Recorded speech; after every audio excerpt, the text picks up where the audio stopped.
Hi అండి. ఇది దొడ్డు రవ్వ, గోధుమ రవ్వ అంటారు చూడండి. డలియా అదే అన్నమాట.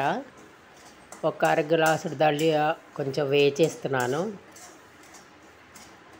కొన్ని పల్లీలు వేచి తీసేసాను. ఇగో తొక్క తీసేస్తాను ఇప్పుడు. ఇది ఒక అర గ్లాసుడు అదే గోధుమ రవ్వ,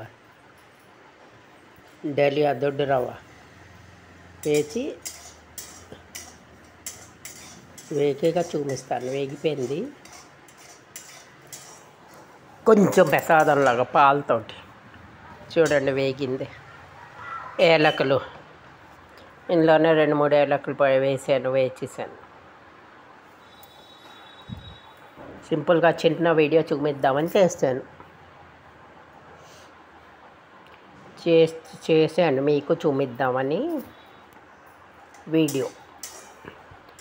ఇక ఇది వేగింది. ఇప్పుడు ఒక గ్లాస్ పాలు తీస్తాను.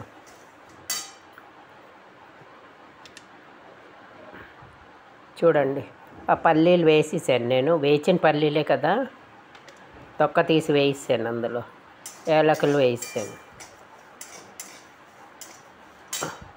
ఒక అర గ్లాసు పంచదార వేసేస్తాను.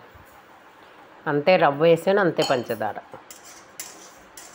దాన్ని బాగా వేగనిస్తాను. ఇప్పుడు పంచదార అది కలిసేటట్టుగా.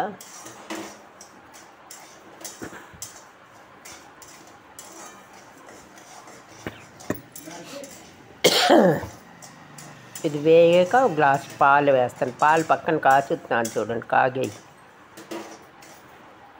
చూపిస్తాను ఇప్పుడు. ఇక చూడండి, అర గ్లాసు రవ్వ, అదే గోధుమ రవ్వ, దొడ్డు రవ్వ, అర గ్లాసుడు పంచదార, తక్కువ అర గ్లాసుడికి. ఒక గ్లాసుడు పాలు,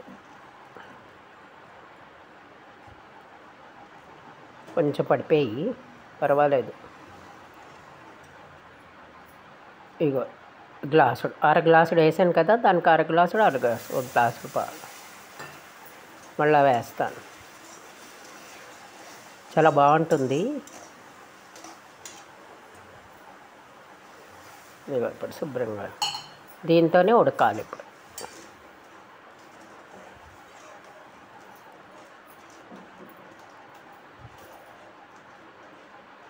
దగ్గరగా ఉడికేగా చూపిస్తాను. ఇక చూడండి, దగ్గరగా వచ్చింది.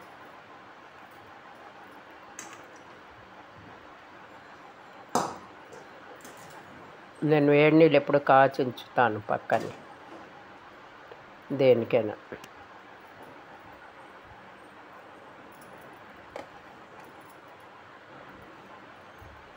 ఇక చూడండి,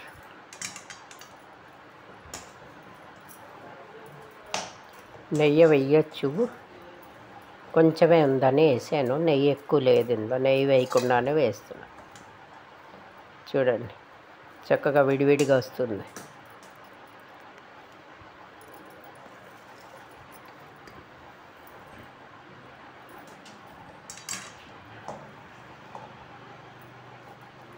చూసారు కదా, సింపుల్గా చేసానని ఒకసారి చూపించాను వీడియో. చూడండి, చేయండి, లైక్ చేయండి, సబ్స్క్రైబ్ చేయండి.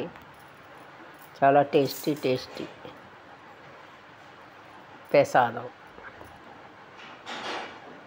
చూసారు కదా.